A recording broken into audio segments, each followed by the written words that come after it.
All right, today we're jumping into a really powerful Norse saga. It's all about fate, choice, and one Valkyrie's absolutely unbreakable will. And this whole story kicks off not with some grand evil plan, but with a fierce, personal sense of justice. You see, our whole story is set in motion by a single act of defiance. A Valkyrie, literally an agent of the gods, decides to follow her own moral compass instead of a direct order from the top. And yeah, we're not talking about a minor disagreement with her boss here. In the Norse world, doing something like this was a direct challenge to the cosmic order of the nine worlds. It's like pulling a single thread that's destined to unravel everything. So, let's set the scene. Our story begins with the Valkyrie, Brynhild, and a fateful decision she makes in a battle between two kings, a decision that is going to cost her everything. Now, to really get why her defiance was such a big deal, you have to understand her job. She wasn't just some warrior. She was a literal extension of divine will, specifically Odin's. Her entire purpose was to carry out his judgment, not to make her own. And here's the heart of the conflict. Odin had already promised victory to the older king, but Brynhild, watching the battle, she saw more merit, more worthiness in the younger one, so she defied a direct command from the most powerful god in the pantheon. And in the Norse world, that kind of personal agency comes with a very, very heavy price. Oh, and Odin did not take this well. Her punishment was swift and it was severe. He stripped her of her divinity, put her into a death-like sleep, and surrounded her with a raging wall of fire. He turned her from an immortal being into a mortal woman. So what does that really mean? It means she's now bound by something called Urluk. Think about it. As a Valkyrie, she was one of the agents who helped weave fate. Now, as a mortal, she's trapped inside its web, just like everyone else. So there she lay, suspended in time, literally encased in her armor, a living symbol of defiance. The only way anyone could ever reach her was if they were a hero brave enough, or maybe foolish enough, to ride through a god's divine fire. And of course, that hero eventually arrives. Enter Sigurd the Volsung, the legendary slayer of the dragon Fafnir.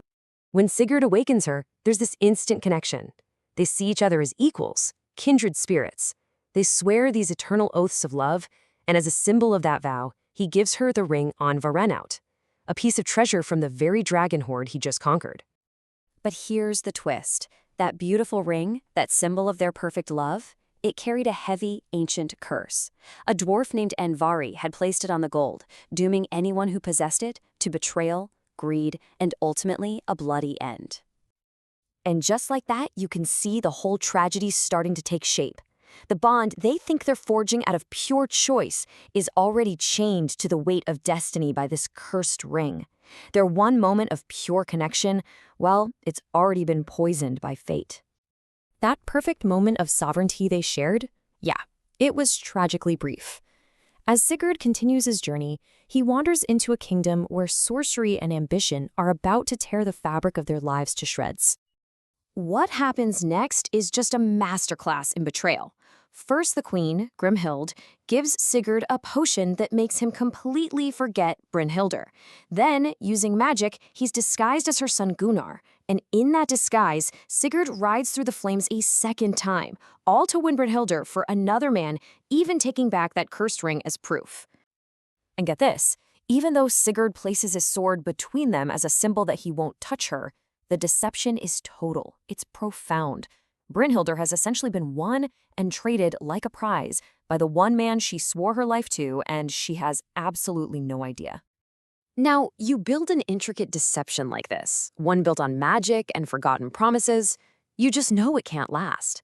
And the whole thing unravels, not in some epic battle, but in a moment of bitter, petty rivalry.